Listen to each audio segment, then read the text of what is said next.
L'heure est à la vigilance sur la situation sécuritaire de la République démocratique du Congo. Le multinational vient de mettre en place un plan diabolique pour désorienter et détourner l'attention du monde sur la situation de la République démocratique du Congo, comme ils ont fait en 1984. Vous le savez, en 1994, certains Zaïrois dénonçaient déjà l'agression rwandaise. Alors, pour donner une couverture à cette agression, et surtout que la majorité de rebelles qui exerçaient à l'est de la République démocratique du Congo à ces temps étaient de Rwandais. Mais c'était pratiquement impossible qu'ils avancent et jusqu'à arriver au sommet de l'État. Ce serait une invention. Et que sur le plan international, c'était une agression d'un État. Eh bien, pour désorienter, il lui fallut recruter Mouzé Laurent Désiré Kabila, alors qu'il avait arrêté avec la rébellion et il s'était lancé dans les affaires.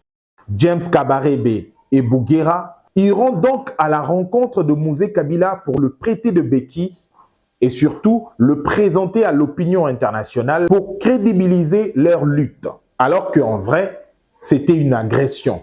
Cette aventure a pris la forme d'une rébellion et présentée sur le plan international comme une frustration entre Congolais. Alors en vrai, il y avait une main noire, c'était le multinational pour l'exploitation illicite de minerais de la République démocratique du Congo. Aujourd'hui, l'histoire se répète encore. Pendant que les Congolais sont en train de dénoncer l'agression rwandaise sous couvert des terroristes du M23, les terroristes rwandais, le multinational recrute les leaders d'opinion pour crédibiliser leur processus et présenter la situation comme une frustration à l'interne.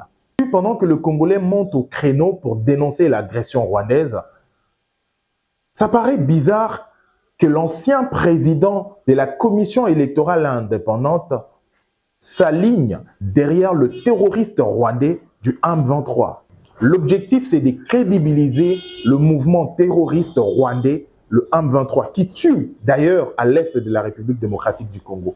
Peu importe nos différences, le problème du Congo doit être traité entre Congolais. Mouzé Kabila, à son temps, il pensait que c'était une bonne solution pour lui de pactiser avec l'ennemi, mais de se débarrasser de cet ennemi une fois au sommet de l'État. Ceci l'a rattrapé.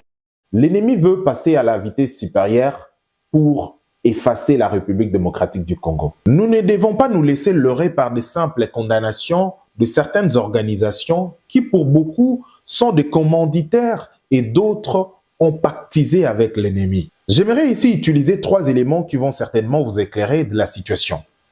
Premièrement, prenons le tweet d'Emmanuel Macron. L'objectif pour lequel Emmanuel Macron a fait ce tweet n'était pas de décourager les terroristes rwandais, mais par contre d'ouvrir un couloir et de duper la communauté ou soit le gouvernement congolais. D'aucuns ignorent qu'Emmanuel Macron connaît où frapper, comment frapper et quand frapper pour affaiblir les terroristes rwandais. Et parce qu'ils sont sur une même table et que c'est avec un appétit vorace qu'ils parlent de la question de la République démocratique du Congo. Le deuxième élément va certainement appuyer ma première thèse. C'est donc l'interview du ministre des Affaires étrangères belge. Nous sommes effectivement extrêmement clairs sur la responsabilité du Rwanda qui, en sous-main, effectivement, veille à nourrir le mouvement M23. À ce titre, nous ne pratiquons pas de double standard. Il y a un agresseur et un agressé. Et j'ai exhorté, effectivement, comme du reste mes prédécesseurs, à ce qu'il y ait une réaction de la communauté internationale et singulièrement des pays européens qui soit beaucoup plus vigoureuse à l'égard du Rwanda. Dans les instances européennes, nous plaidons pour qu'il y ait des sanctions qui puissent être prises à l'égard du régime de M. Kagame. Alors au sein des 27, est-ce qu'il y a un front uni ou y a-t-il des réticences ? Mais vous savez, au sein des 27, la décision relative à une sanction doit être prise de manière unanime. Et donc on sent qu'il y a quelques réticences qui sont exprimées. Il faut pouvoir évidemment être cohérent entre la parole et les actes. Et du reste, vous avez certainement noté que du côté européen, la condamnation est unanime quant au rôle que joue le Rwanda à l'est du Congo. Et il y a désormais aussi un appel lancé par le Parlement à suspendre aussi le traité relatif aux minerais. Condamnation unanime, mais il y a, on l'a dit, des réticences au sein des 27. Elles viennent d'où exactement ? On le sait, il y a des réticences qui sont exprimées dans les coulisses, en partie du côté de l'Hexagone. Il y a des réticences qui sont exprimées dans les coulisses, en partie du côté de l'Hexagone. Alors que tout est clairement établi par le rapport des Nations Unies, des interventions de certains députés européens. Il faudrait m'expliquer quelque chose. Donc le Rwanda envahit le Congo et nous, en tant qu'Union européenne, nous envoyons encore des armes au Rwanda. Le Rwanda vole les ressources congolaises et nous, on va faire un accord avec le Rwanda pour acheter ces matières premières des Congolais qui ont été volées. Parce que c'est ce qui se passe.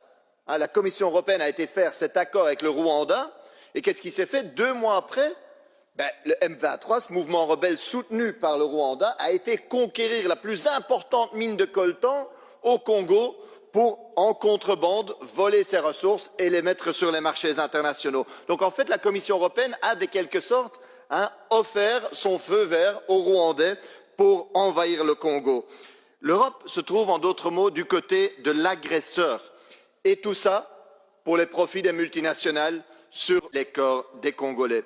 Alors pillage, destruction, des millions de morts entre-temps, il faut que ça cesse. Parce qu'on l'a vu avec l'or au Mali, on l'a vu au Niger avec l'uranium, on l'a vu en Libye avec le gaz et le pétrole. C'est toujours la même chanson de pillage. Et après, vous vous étonnez que les peuples du Sud se révoltent. Les Africains en ont marre. On le voit au Mali, au Niger, au Burkina, au Tchad, en Côte d'Ivoire, en République centrafricaine, au Sénégal. À chaque fois, les Européens ont été mis à la porte. Alors le moment est aujourd'hui de dire basta, le temps du colonialisme est révolu. Suspendez cet accord de pillage des ressources naturelles congolaises et imposez un embargo militaire au Rwanda. On n'a pas besoin de l'arme de crocodile, on a besoin d'action. Non mais mal les choses, c'est rajouter de l'horreur et beaucoup d'intervenants européens ont parlé de violence de genre. En fait, on est face à des viols de masse et le viol est utilisé comme une arme de guerre. Et nous sommes à la 2e ou à la 3e génération de femmes ayant subi le viol. Cette situation sur le plan des droits humains est intolérable. Alors il va falloir que les Européens assument leurs responsabilités. Monsieur Sikela, il y a encore quelques semaines, disait qu'il n'était au courant de rien. J'espère que maintenant il sait. Et parce que maintenant il sait, il faut que ça cesse. Donc l'accord d'entente avec le Rwanda doit s'arrêter maintenant. Et on doit envisager un autre type d'accord avec le Rwanda et on doit rendre justice à la RDC. Ça, c'est le premier point. Embargo immédiat sur les armes et sanctions ciblées contre les criminels de guerre. Ce sont ces 3 éléments qui peuvent rendre justice à la RDC maintenant, immédiatement. Et notre responsabilité en tant qu'Européens est importante. Nous sommes, par la signature de cet accord d'entente, complices de ce que subit la RDC. Maintenant, il va falloir qu'on assume. Moi, depuis que je m'intéresse à ce dossier, je l'ai tourné dans tous les sens. Mais pourquoi on fait ça? Est-ce que c'est un besoin important et vital de ces minerais? Je pense que c'est même pas ça. Je pense que les Européens ont une culpabilité par rapport au génocide rwandais. Cette culpabilité ne doit pas nous pousser à soutenir des crimes de guerre et des crimes contre l'humanité. Donc travailler avec le Rwanda, oui, mais pas au prix des Rwandaises et des Rwandais. Il faut que la Commission et que le Conseil prennent leurs responsabilités et agissent et arrêtent de nous rendre complices. Le masque tombe, mais les dirigeants africains continuent à balbutier. Le cas du président Denis Sassou Nguesso, qui n'arrive pas à pointer clairement du doigt à l'agresseur. Est-ce par peur? Et pour finir, suivant l'interview du président Sassou du Congo-Brazzaville, la République démocratique du Congo est dans un front seul. Vous savez, depuis 1997, le pays voisin n'a jamais aidé la République démocratique du Congo à finir ses problèmes et très souvent, ils sont à la base de beaucoup de malheurs qui arrivent en République démocratique du Congo. Personne n'a oublié ces chapitres malheureux du départ du maréchal Mobutu. où beaucoup de pays voisins ont pactisé, ont contribué, ont d'ailleurs joué un rôle important comme protagonistes pour affaiblir le régime du maréchal Mobutu et faciliter le couloir à Mouzé Laurent Désiré Kabila. Est-ce que la RDC réclame des sanctions, y compris africaines, contre le Rwanda? Est-ce que vous y êtes favorable ou vous pensez que c'est contre-productif?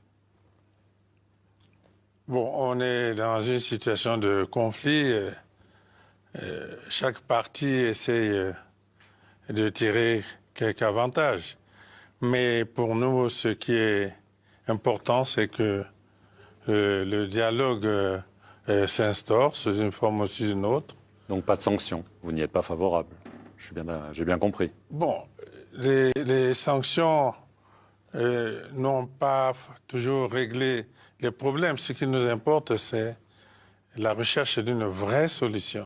On peut craindre une guerre régionale, mais je crois que la sagesse africaine nous aidera à faire qu'il n'y ait pas cette crise régionale.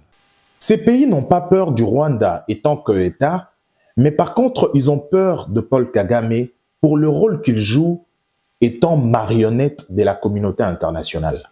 Eh bien, c'est dans l'unité et le patriotisme que nous pouvons sauver la République démocratique du Congo. Il est grand temps d'oublier le parti et de rejoindre le camp de la patrie.